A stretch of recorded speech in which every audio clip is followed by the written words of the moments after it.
Bismillahirrahmanirrahim. Assalamualaikum warahmatullahi wabarakatuh. Waalaikumsalam warahmatullahi wabarakatuh. Selamat pagi, salam sejahtera untuk kita semua. Yang terhormat Ibu Kepala Sekolah yang mewakili, saya hormati Wakil Kepala Sekolah serta Bapak Ibu Guru SMP Negeri 1 yang bisa hadir di tempat ini. Pertama-tama mari kita panjatkan puji syukur kehadirat Tuhan Yang Maha Esa atas kehadiran dan rahmatnya kita dapat bertemu di tempat ini untuk melaksanakan kegiatan diseminasi calon guru penggerak angkatan 11 yang materi akan disampaikan oleh saya sendiri dan Ibu Yayang Kartini. Selanjutnya untuk membuka kegiatan diseminasi ini, saya minta dengan hormat Kepala Sekolah atau yang mewakili untuk membuka acara. Kepada Pak Wahyu dipersilakan.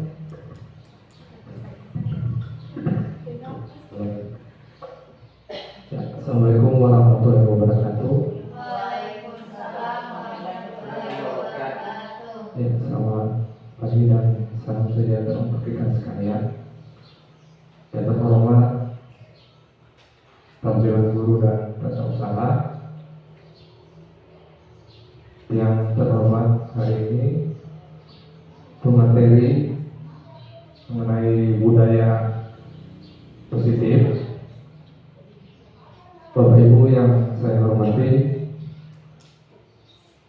kebetulan hari ini Kepala Sekolah tidak hadir karena ada hal yang lebih penting juga perkaranya dari kegiatan ini. Jadi beliau mengutus saya untuk membuka, mewakili beliau membuka acara ini karena acara ini memang sangat penting ya bagi kita, karena program-program ini itu memang langsung dari pusat yang diselenggarakan oleh BGP dan juga CGP di sekolah ini. Bapak Ibu yang saya hormati, budaya positif adalah lingkungan atau suasana yang dibangun di dalam suatu kelompok, organisasi atau masyarakat yang mendorong perilaku, sikap, dan nilai yang konstruktif. Beberapa ciri budaya positif antara lain komunikasi terbuka, terus yang kedua kolaborasi dan dukungan, yang ketiga pengakuan dan apresiasi, yang keempat kesejahteraan dan keseimbangan, dan yang kelima pengembangan dan pembelajaran. Mungkin itu sebagian kecil dari apa yang bisa saya sampaikan pada hari ini. Untuk lebih jelasnya, saya buka kegiatan ini dengan membacakan basmalah Bismillahirrahmanirrahim. Ya, demikian. Assalamualaikum warahmatullahi wabarakatuh. Ya, terima kasih kepada Pak Wahyu. Selanjutnya kita langsung masuk di sesi materi yang akan dibawakan oleh Ibu Yayang Kartini. Kepada Ibu dipersilakan.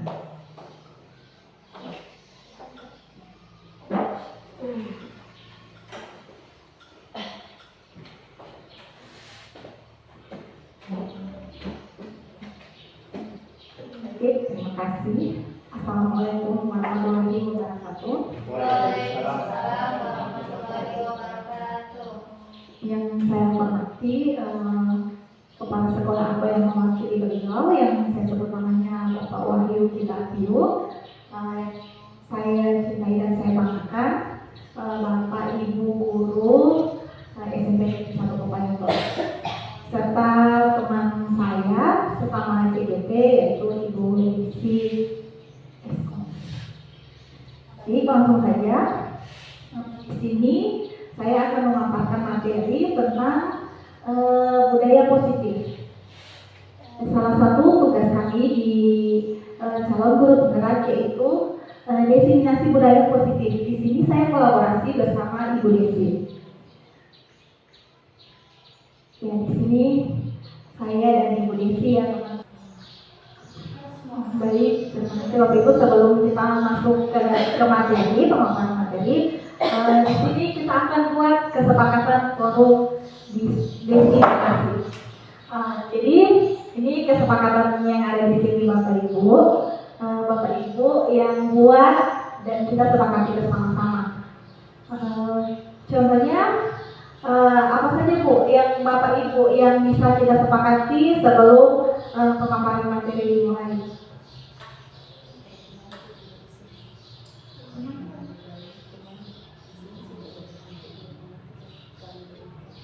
Oke, di sini ada salah satu contoh atau pemantik. Pertama itu menghargai siapapun. Berarti menghargai siapapun yang berpendapat Bapak Ibu. Yang kedua, menjadi pendengar yang baik. Jadi selain itu apa lagi yang bisa ditambahkan Bapak Ibu?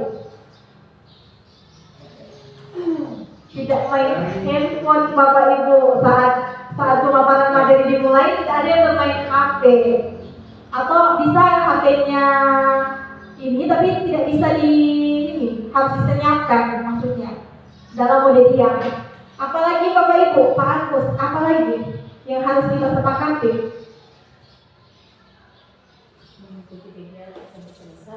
Mengikuti kegiatan sampai selesai. Apalagi? Ada lagi kan? Ya, berkontribusi dengan baik. Pak Agus? Kenapa? Bagaimana? Mengikuti pembelajaran yang baik. Mengikuti pembelajaran dengan baik. Ya, sama kayak tadi Ibu Rena sampaikan. Mengikuti pembelajaran sampai dengan selesai. Ada lagi? Disiplin waktu. Iya, disiplin waktu. Datang tidak terlambat, pulang pun tidak terlambat ya Bapak Ibu ya. Yang berikutnya ada lagi Kak? Cukup. Oh cukup. Baik, terima kasih.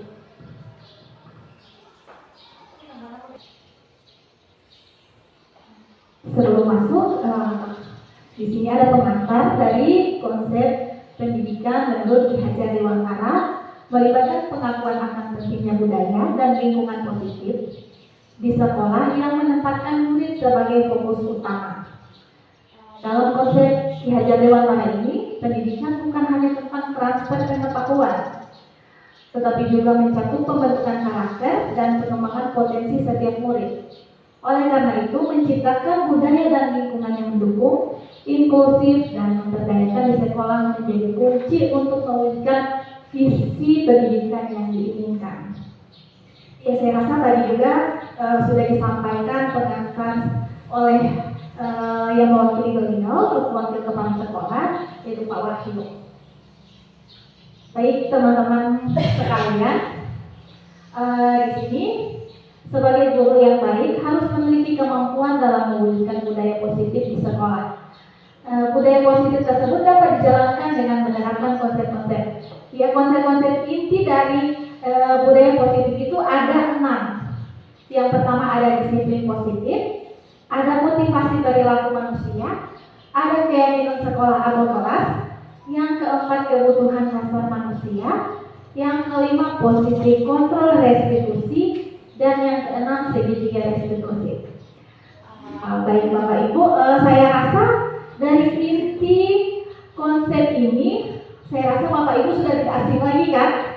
Bagaimana apa itu yang disiplin positif sampai segitiga restitusi ini? Saya rasa Bapak Ibu sudah tahu, sudah mengerti kan? Bagaimana itu konsep-konsep inti dari beberapa konsep ini? Bapak Ibu tahu kan? Paham kan? Paham. Iya, iya, sebagian ada kata-kata asing atau yang baru didengar kan Bapak Ibu? Iya, contohnya iya segitiga restitusi.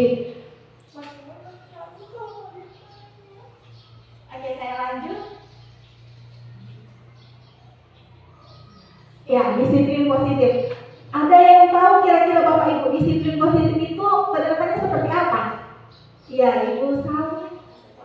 Oke, jadi menurut menurut saya, disiplin positif itu merupakan pendekatan yang berfokus pada pengembangan karakter dan perilaku positif melalui sikap positif, pemberian pembelajaran dari kesalahan, serta menciptakan lingkungan yang aman dan suportif tanpa melakukan kekerasan. Dalam melakukan hukuman yang keras, jadi kita bisa memberikan hukuman, tetapi bukan hukuman yang keras. Jadi hal ini bertujuan untuk menciptakan sikap saling menghargai antara sesama guru dengan guru, guru dengan siswa, dan peserta didik dengan peserta didik. Selain itu, disiplin positif juga bertujuan untuk mewujudkan sikap tanggung jawab, yaitu sikap tanggung jawab peserta didik terhadap segala tindakan yang mereka lakukan. Kalau itu menurut saya, mungkin dari teman-teman lain juga. Bagus sekali. Iya. Ya, jadi disiplin positif ini lebih mengarah ke karakter setiap siswa dan juga relasi antara guru sama siswa. Ya, ada lagi yang tahu? Cara yang digunakan untuk membentuk sikap mandiri. Iya, benar sekali.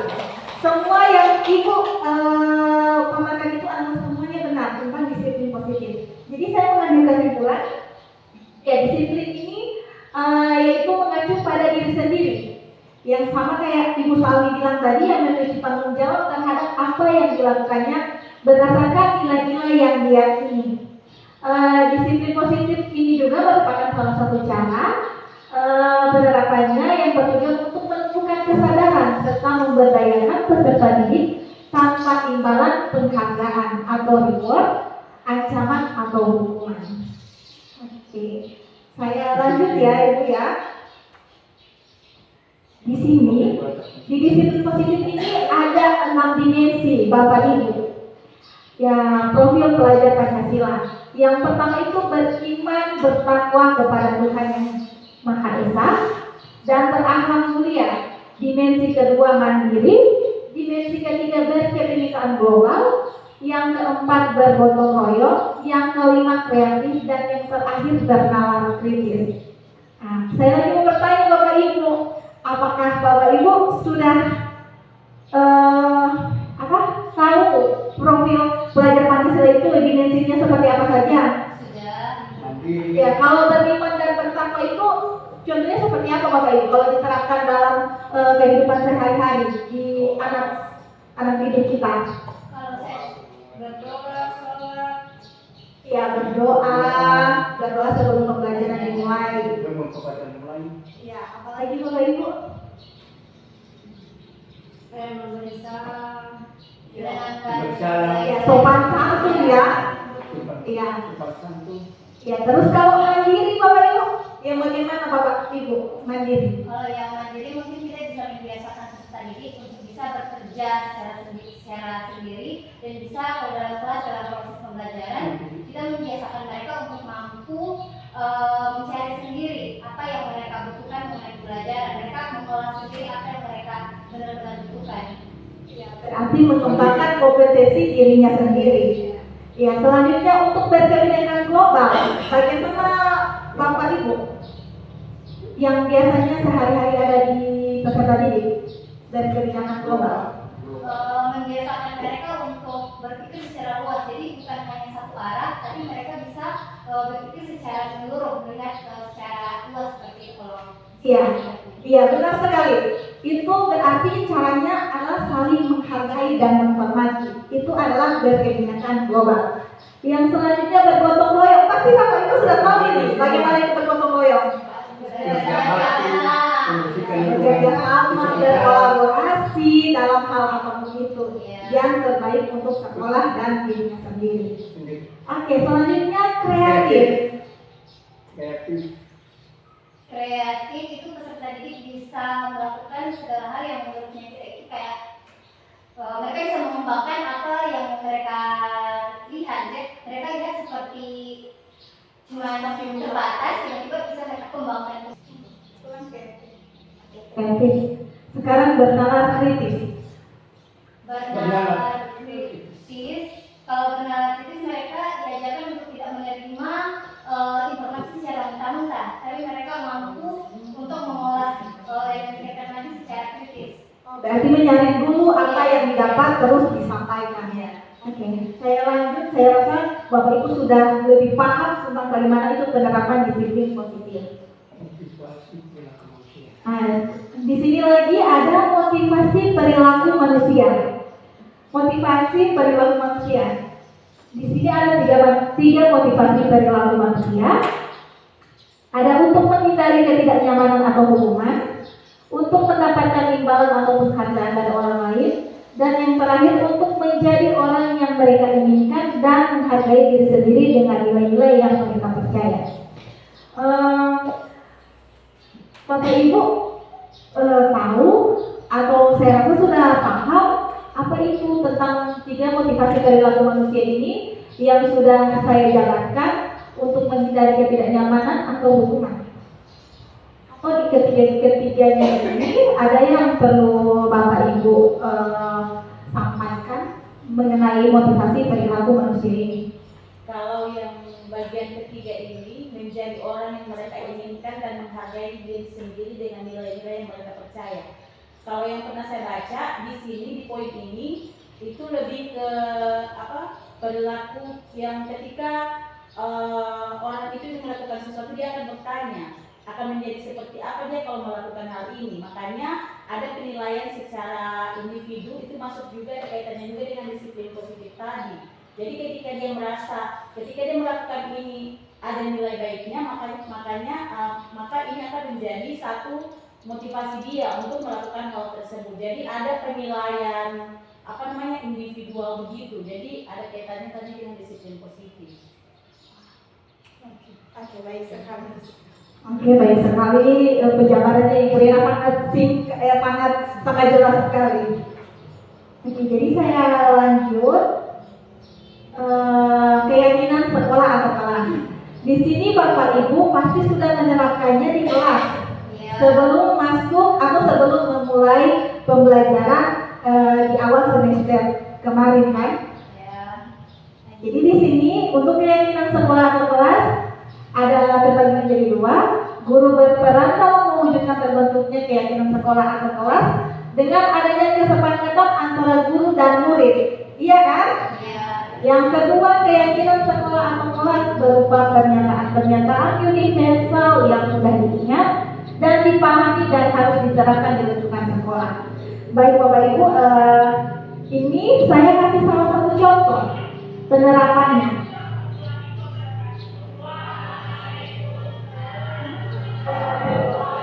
Ini merupakan penerapan keyakinan kelas yang dibuat.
Tidak membuang sampah sembarangan.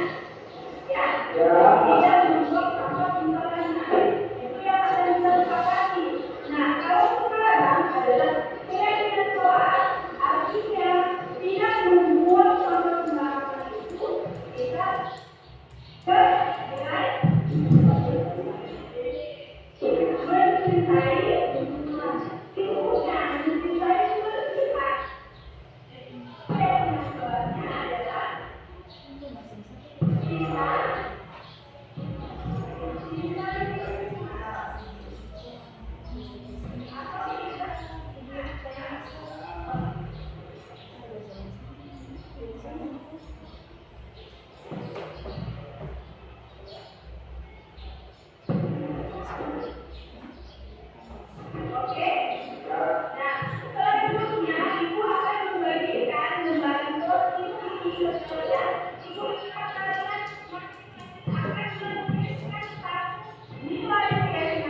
Oke, baik Bapak Ibu, sebelum kita melanjutkan ke materi selanjutnya di bawah Bapak Ibu Misi, saya berharap mari kita ice breaking dulu. Oke, siap Bapak Ibu?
Oke, terima kasih Bapak Ibu sudah melakukan SBK bersama. Selanjutnya materi ini saya lanjutkan kepada Ibu Desi.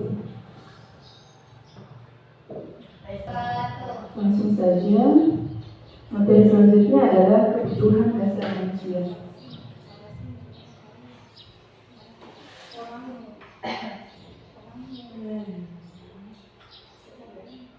Kebutuhan dasar manusia yaitu segala sesuatu yang kita lakukan untuk mendapatkan apa yang kita inginkan.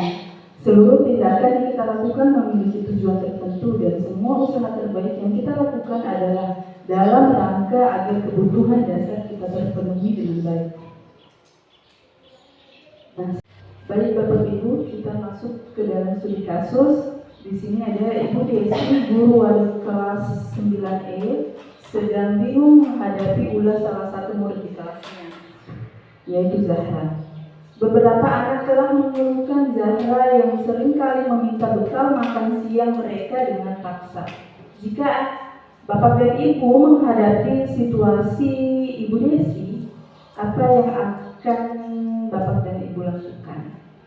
Menurut Bapak Ibu, kira-kira apa alasan Zahra melakukan itu? Bisa jawab pertanyaannya Bapak Ibu? Ibu Salmi mungkin? Mungkin alasan Zahra melakukan itu karena dia tidak memiliki bekal tersebut, jadi dia mengambil paksa bekal teman-temannya, atau juga mungkin dia kayak ingin mengganggu temannya, mungkin seperti itu. Baik, beri aplaus dulu untuk Ibu Salmi. Ada lagi mungkin? Ibu Rena? Kalau saya, kenapa dia sampai apa tadi? Mengambil paksa. Mengambil paksa. Iya. Iya. Temannya, karena memang salah satunya dia bosan dengan makanan yang dia sedia bawa toh. Iya. Pertama, baru yang kedua, biasa kan anak-anak ini rasa ingin tahunya itu kan lebih besar toh, sekalipun itu di dalam hal makanan. Jadi ketika dia lihat punya teman-temannya kan otomatis di kelas itu beraneka ragam toh. Jadi ketika dia pengen itu, saya mau itu, saya mau itu. Jadi ada kejadian ambil paksa lah istilahnya. Nah itu masuk alasan itu tadi yang saya jelaskan tadi. Ada lagi yang lain? Pak Agus? Pak Agus? Kenapa dia mau ambil paksa itu Pak Agus? Makanannya kira-kira menurut Pak Agus apa? Mau ambil paksa makanan temannya itu? Jadi tadi Ibu Salmi bilang karena mungkin si Zahra ini bosan dengan makanan-makanan itu terus. Kalau Ibu Rena tadi bagaimana? Iya, bosan terus Dan rasa bisa ingin tahu bisa. Jadi dia mau cari rasa. Bagaimana rasa itu ya? Mencoba dulu rasa yang Dia so mana? bosan dengan jadi makanan tuh, dia punya teman yang mungkin lebih enak, dia mau suka. Beri aplaus dulu untuk jawaban. Mungkin dia awalnya dia mungkin minta tuh, cuman temannya tidak kasih, jadi ada perebutan paksa. Pengambilan paksa. Jadi kan biasanya kan anak-anak kalau di dalam kelas kalau sudah buka, apalagi di waktu jam makan itu kan bersamaan. Jadi ada yang rasa ingin tahunya besar. Kan anak-anak itu begitu. Semakin dilarang semakin besar rasa ingin tahunya. Bertepatan mungkin di posisi dia yang bosan dengan makanannya, mama ini kurang ini terus yang dia masakan, mungkin cuma nasi goreng taruh telur itu terus, atau mungkin taruh kecap sedikit. Nah, dilihat teman yang di sebelah kanan ternyata ada nugget, di sebelah kiri ada sosis, di sebelah kanan ada ayam goreng, maka muncullah niat-niat terselubung. Jadi dia mau mencoba rasanya, maka dia meminta, ternyata tidak dikasih. Maka dengan cara satu-satunya dia merebut makanan temannya, maka keributan di dalam kelas terjadi. Nah, kalau sudah seperti itu, kira-kira apa yang Bapak dan Ibu lakukan? Mau tanya dulu dari alasan baru nasihati. Bertanya dulu ya, jangan langsung dihakimi. Atau mungkin tahu ini, kalau bahasa orang Gorontalo bilang apa golojo. Bisa saja guru itu maksudnya Menghakimi. ketika dia lihat kan ada kejadian begitu toh, pasti kan ditanya mau yang itu, saya mau yang itu ibu. Nah, bagaimana cara guru bisa membujuk temannya bisa berbagi sedikit lah supaya Iya. tidak Oke, Ibu Rena, bagus sekali jawabannya. Jadi kalau menurut Ibu Rena ada mungkin sesi makan bersama, jadi saling berbagi makanan mungkin ya Bapak Ibu ya, saling berbagi makanan. Jadi barter, sistem barter. Ada yang mungkin teman yang belum pernah makan nasi goreng mungkin lebih cenderung maunya makanannya Zahra. sebenarnya biar saya rasa. Iya, setidaknya mereka saling baku rasa. Ada yang so makan sosis, mungkin posisi Zahra juga ada di posisi temannya, cuma posisinya temannya itu tidak suka berebut, jadi masih ada kesabarannya. Nah, kalau di Zahra mungkin sudah di puncak sabar, jadi dia main berebut. Nah, posisinya Zahra itu ada di temannya juga pasti senang mau dikasih rasa nasi goreng yang Zahra punya. Begitu Bapak Ibu ya? Oke, selanjutnya saya rasa untuk pemahaman dalam studi kasus ini Bapak dan Ibu sudah sangat paham sebelum kita masuk ke 5 kebutuhan dasar manusia, yang dimana 5 kebutuhan ini akan kita kupas di dalam studi kasus ini. Oke Bapak Ibu, kita lanjut. Zahra melakukan hal itu. Nah, di sini ternyata ketahui ada 5 alasan Zahra melakukan itu. Yang pertama adalah karena ia lapar dan orang tuanya tidak membawakannya bekal makan siang, maka kebutuhan dasar yang sedang berusaha dipenuhi oleh Zahra adalah kebutuhan untuk bertahan hidup. Lalu alasan yang kedua, karena dia merasa senang temannya ketika memperhatikan dia. Temannya melaporkan tindakannya itu pada gurunya dan gurunya memberitahu orang tuanya sehingga orang tuanya jadi memperhatikan dia. Maka kebutuhan dasar yang sedang dipenuhi Zahra adalah kebutuhan akan kasih sayang dan rasa diterima. Lalu yang alasan yang ketiga yaitu karena temannya jadi takut dengan dia dan menuruti keinginannya, maka sebetulnya Zahra sedang berusaha memenuhi kebutuhan dasar akan kekuasaan. Lalu alasan yang keempat adalah karena dia merasa bosan dengan bekal makanan yang dibawakan ibunya dari rumah, karena ibunya selalu membawakan bekal yang sama. Oleh karena itu dia ingin mencoba makanan teman-temannya yang beraneka ragam. Maka Zahra sedang berusaha memenuhi kebutuhan akan kebebasan. Jadi dia bosan dengan makanan itu terus. Jadi dia mau berasa teman-temannya punya bekal. Jadi itu salah satu contoh kebebasan. Lalu alasan yang kelima yaitu karena ia melakukannya karena iseng saja, dan dia menikmati ekspresi wajah teman-temannya yang kesal karena diambil makanannya. Dan menurut dia ekspresi teman-temannya itu lucu, maka berarti Tommy sedang berusaha akan kebutuhan untuk kesenangan. Seperti itu Bapak Ibu. Jadi kemungkinan dari beberapa sebab kenakalan anak yang mungkin kita sepakati bilang dia nakal, seringkali kita katakan dia nakal, itu adalah disebabkan dari 5 alasan tersebut. Kenapa anak-anak melakukan demikian? Oleh karena itu kita harus menanyakan alasannya, lalu kita bisa memberikan pilihan kepada dia kira-kira apa yang akan ia apa yang akan ia tempuh supaya apa yang dia sudah lakukan itu tidak terulang lagi. Apakah dia masuk karena dia ingin berkuasa, kan biasa begitu anak-anak di dalam kelas maunya dia terus yang mau didengar. Nah itu berarti dia pengaruhnya dia ingin merasa berkuasa di dalam kelas. Terus ada yang nakal karena mungkin dengan guru memanggilnya terus menerus, itu mungkin dia merasa diperhatikan.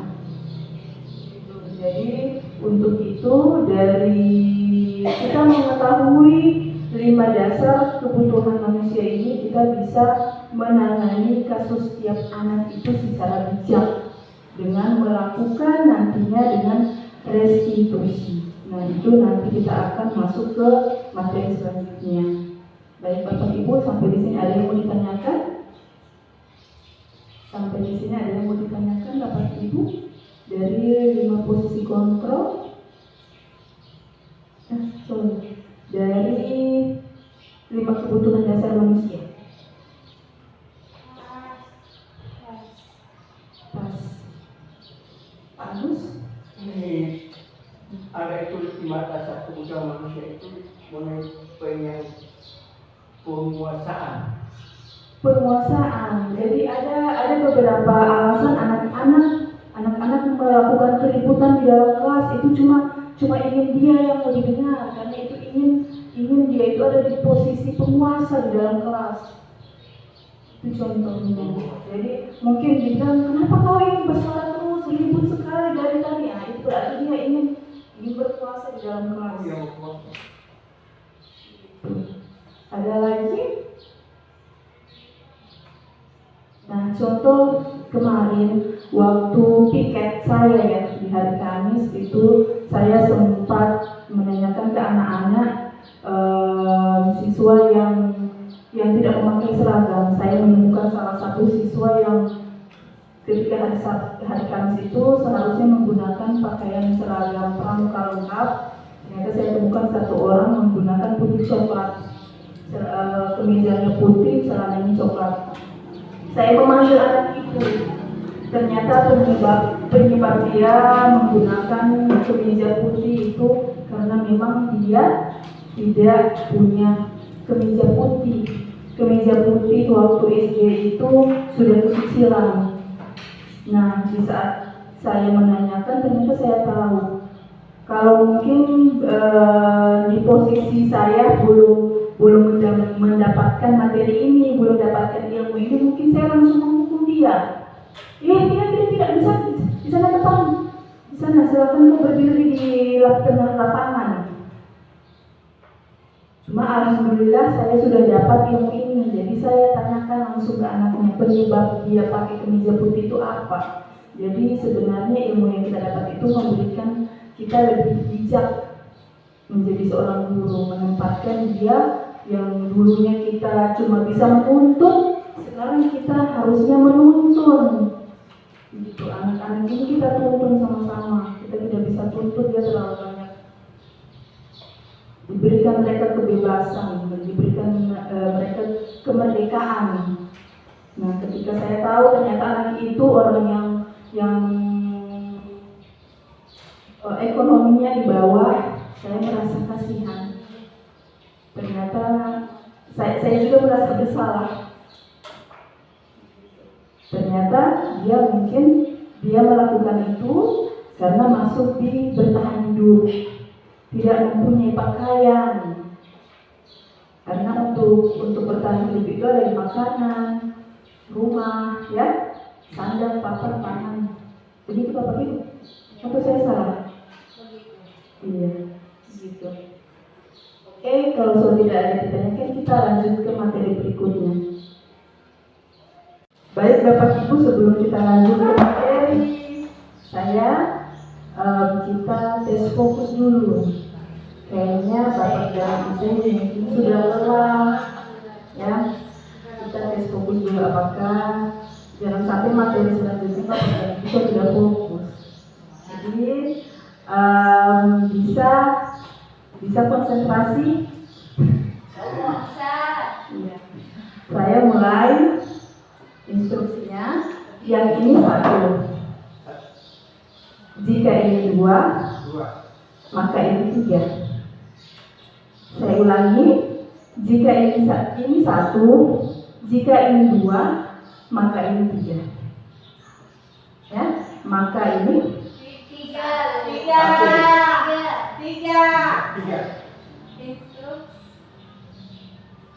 jika ini Maka.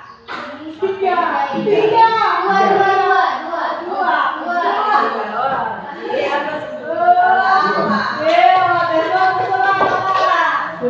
sudah paham?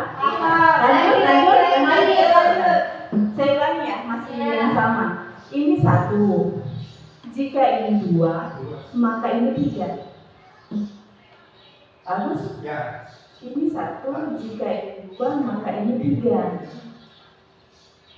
Maka 3.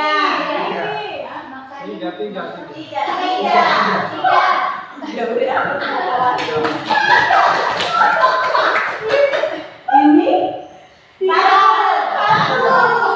oke. Jadi kita tidak fokus di jarinya, juga jari, melainkan kata kunci ini jika dan maka. Kalau ini nilainya 1, jika nilainya 2, maka nilainya 3. Mengerti Bapak Ibu? Kita ulangi. Ini 1. Jika ini 2, maka ini 3. Ini 1. jika 2. maka 3. Oke, berarti sudah semua. Oke, bisa saya lanjutkan ke materi yang berikutnya? Oke, terima kasih. Selanjutnya adalah posisi kontrol restitusi. Nah, dalam posisi kontrol juga di sini disebutkan ada 5. Yang pertama adalah penghukum, yang kedua adalah pembuat merasa bersalah, yang ketiga adalah teman, yang keempat adalah pemantau, dan yang kelima adalah manajer. Nah, mungkin Bapak Ibu di sini sudah ketahui mungkin di dalam posisi seorang guru, di dalam 5 posisi kontrol ini kira-kira untuk ditempatkan di diri Bapak Ibu, kira-kira Bapak Ibu berada di posisi yang mana? Kalau yang sering terjadi, biasanya kan kita tanpa kita sadari sebenarnya kita bisa menjadi penghukum, pembuat rasa bersalah. Itu paling sering kita lakukan walaupun tanpa kita sadari. Tetapi yang sebaiknya kita adakan dalam diri kita itu menjadi manajer. Karena menjadi manajer, kita bisa menjadi teman sekaligus pemantau bagi peserta didik. Jadi walaupun kita mungkin merasa belum bisa di situ, tapi setelah mengingat ini kita bisa sama-sama belajar untuk menjadi manajer dalam membimbing peserta didik. Iya, terima kasih. Baik sekali jawabannya Ibu Sami, di atas dulu. Jadi kalau yang sebelumnya ya, mungkin sebelum kita berada di pembelajaran berdiferensiasi atau merdeka belajar, ini yang kita ketahui kebanyakan Bapak dan Ibu guru itu berada di posisi penghukum dan pembuat merasa bersalah. Ya, namun sekarang kita beranjak pada pembelajaran kurikulum merdeka di mana kita sebagai guru itu yang harusnya berada di posisi kontrol manager.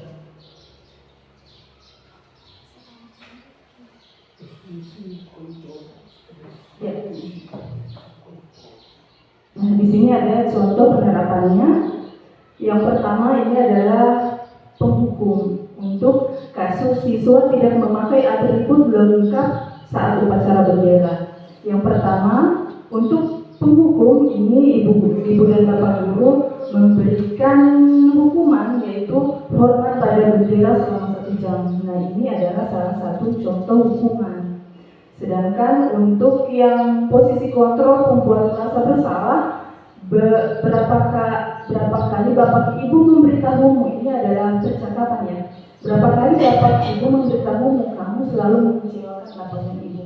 Di sini posisinya kebanyakan bapak dan ibu guru itu memberikan kata-kata yang membuat siswa itu merasa bersalah melalui hati. Gitu.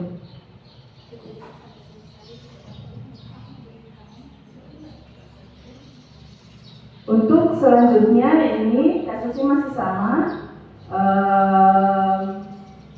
Untuk posisi kontrol teman, ayo dong ikuti aturan sekolah. Tolong bapak dan ibu. Sekali lagi ya sudah, tidak apa-apa, lain kali jangan sampai berbuat seperti ini. Ini posisi kontrol sebagai teman. Untuk pemantau, kamu sudah melanggar peraturan sekolah, kamu tahu konsekuensinya. Setelah upacara kamu beri atributnya ke koperasi dan jangan diulangi lagi. Nah, ini sebagai pemantau. Dia kalau pemantau itu dia seringkali melihat, mengontrol apa-apa saja yang dilakukan anak ini. Selanjutnya adalah manajer di sini. Apakah kamu tahu kesalahanmu? Kira-kira bagaimana kamu memperbaiki kesalahanmu? Nah, ini yang sebaiknya disarankan untuk bapak dan ibu memiliki posisi kontrol sebagai manajer.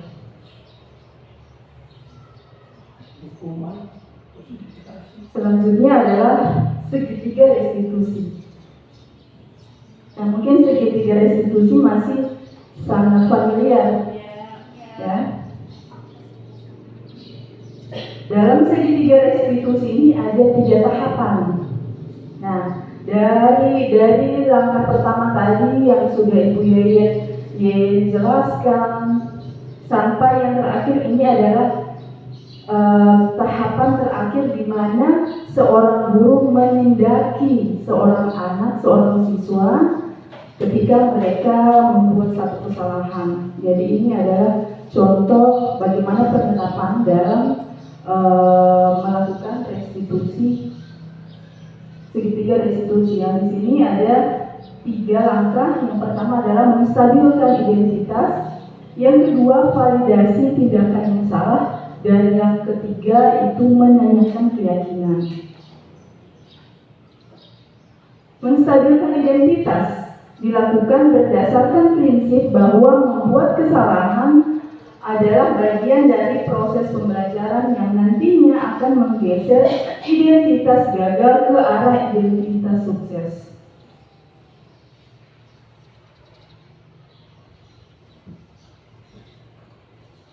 Lalu masuk ke langkah yang kedua adalah validasi tindakan yang salah, yaitu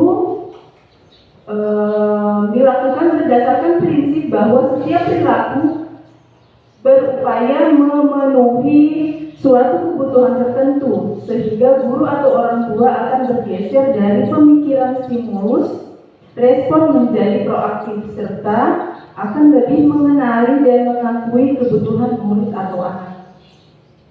Dan yang ketiga adalah menanyakan keyakinan. Menanyakan keyakinan dilakukan dengan memberi pertanyaan-pertanyaan yang bermakna kepada murid atau anak untuk memunculkan motivasi secara intrinsik sehingga mampu mengaitkan keyakinannya dengan tindakan yang salah. Apa nilai yang kita percaya di sekolah kita? Nilai-nilai apa yang telah kita sepakati? Kelas yang ideal itu seperti apa sih? Kamu ingin jadi anak yang seperti apa? Apa yang kamu rasakan ketika kamu melakukan itu? Kamu menjadi orang yang seperti apa? Ini adalah pertanyaan-pertanyaan dalam menanyakan keyakinan kepada peserta didik. Nah, ini adalah salah satu contoh video yang dilakukan Ibu Yeyen ketika melakukan restitusi kepada siswa yang bermasalah.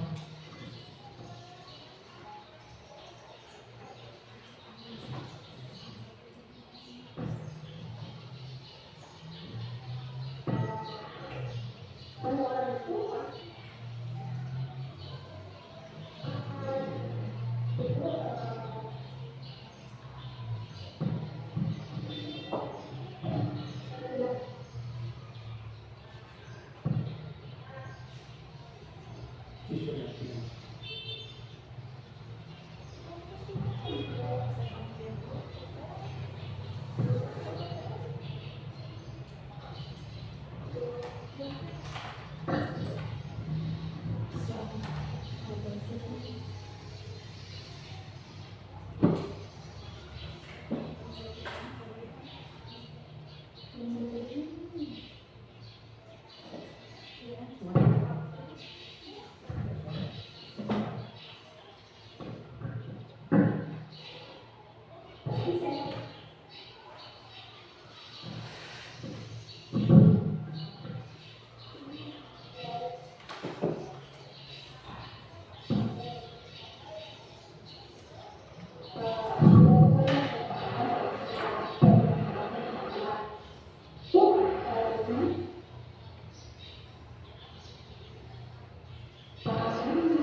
Ya, dalam restitusi tadi yang sudah diterapkan Bu Yeyen, itu yang pertama adalah menstabilkan identitas kelas. Itu seperti pertanyaan menstabilkan itu kita bertanya tapi seolah-olah tidak memberikan melimpahkan kesalahan itu ke dia. Contoh mungkin tidak apa, kita setiap manusia itu punya kesalahan. Bukan cuma kamu saja, ibu pun pernah melakukan kesalahan tersebut. Itu menstabilkan. Jadi di dalam kegiatan itu kita semata-mata tidak langsung menghakimi dia. Kau itu memang begitu, memang orangnya buat terlambat. Tidak seperti itu Bapak Ibu. Jadi kegiatan restitusi itu bagaimana kita, yang langkah pertama adalah menstabilkan bagaimana kita memposisikan dia itu tidak sebagai orang yang dihakimi. Kalau kita langsung menghakimi, jelas kita berada di posisi kontrol nomor satu, tadi langsung menghukum, begitu. Lalu langkah yang kedua itu kita menanyakan, kira-kira dari kesalahan hari ini apa jalan keluar untuk masalah hari ini. Kira-kira ke depannya untuk supaya kesalahan hari ini tidak akan terulang lagi, apa yang akan kamu lakukan? Jadi kita mungkin ketika si anak kebingungan, kita memberikan jalan-jalan keluar gitu, kebingungan. Biasanya kan dia kalau memberikan alasan, kita tanyakan dulu alasannya, kenapa dia sampai melakukan kesalahan. Misal kalau terlambat, saya ketiduran Ibu, kita tanya lagi kenapa ketiduran. Tadi malam saya keasikan belajar, akhirnya saya tidurnya terlambat dan bangunnya juga terlambat. Nah itu kan orang sudah tahu kan ada kesalahan di situ. Nah kita, oh iya kalau begitu kira-kira kedepannya supaya kedepannya kamu tidak terlambat lagi, kira-kira apa yang mesti kamu lakukan? Mungkin saya Ibu kalau mau belajar harus ingat waktu. Dan kemungkinan pagi-pagi itu saya harus setel alarm supaya saya cepat bangun, kan begitu. Selanjutnya untuk restitusi terakhir itu adalah menanyakan keyakinan. Nah ini kan biasa kalau Bapak dan Ibu guru itu sebagai wali kelas, kalau saya sendiri walaupun bukan wali kelas, tiap kali masuk di dalam pembelajaran saya sering membuat keyakinan kelas dulu supaya ini yang akan mengikat mereka dalam pembelajaran. Tiap kali di awal pertemuan kita mengingatkan kembali, kita sudah buat keyakinan kelas sebelumnya. Kira-kira ada yang masih ingat keyakinan kelas? Nah mereka mengingat kembali karena keyakinan kelas itu mereka sendiri yang buat, bukan kita. Kalau seperti yang di video yang sudah saya buat tadi, sudah ditayangkan kepada Bapak Ibu, keyakinan kelas itu setiap keyakinan bukan saya yang membuat keyakinan lalu mereka setujui. Jadi keyakinan itu datangnya dari mereka sehingga mereka itu mungkin harus melakukan karena peraturan itu mereka sendiri yang buat. Berbeda dengan kita yang melakukan, pasti anak-anak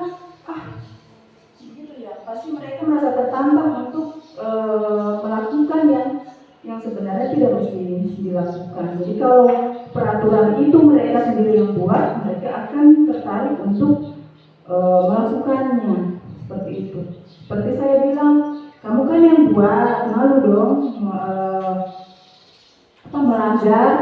Masa ludah yang dibuang dijilat ke Bali, jelaskan mereka akan malu. Nah, dari semua apa yang sudah dijabarkan dari awal, itu puncaknya itu ada di restitusi ini. Di sini. Jadi kalau dari keyakinan di awal tadi kita memberikan disiplin positif, lalu ada keyakinan kelas, ini dia puncaknya ada di sini di dalam restitusi. Kalau kita sebelumnya tidak membuat keyakinan kelas, maka kegiatan restitusi ini sulit untuk kita buat karena kita tidak tahu kalau sebelumnya anak-anak ini buat keyakinan kelas tidak. Karena di akhir restitusi ini kita akan menanyakan kembali, kamu sudah pernah buat keyakinan kelas tidak? Nah, kamu ingat keyakinan apa yang sudah kamu buat, apa yang sudah kamu sepakati? Iya Ibu, saya sudah ingat. Saya seharusnya disiplin waktu. Dari disiplin waktu ini saya harusnya tidak terlambat. Nah, ini keyakinan kelas yang mereka sudah buat sendiri yang akan mengikat mereka untuk tidak melakukan kesalahan-kesalahan. Seperti itu Bapak Ibu Guru. Saya kira materi hari ini cukup sekian untuk kegiatan diseminasi kami. Saya dan Ibu Yeyen, saya akhiri. Terima kasih atas kerjasama Bapak dan Ibu. Terima kasih atas waktu yang sudah diberikan. Lebih dan kurangnya kami mohon maaf. Wabillahi taufiq wal hidayah. Wassalamualaikum warahmatullahi wabarakatuh. Waalaikumsalam.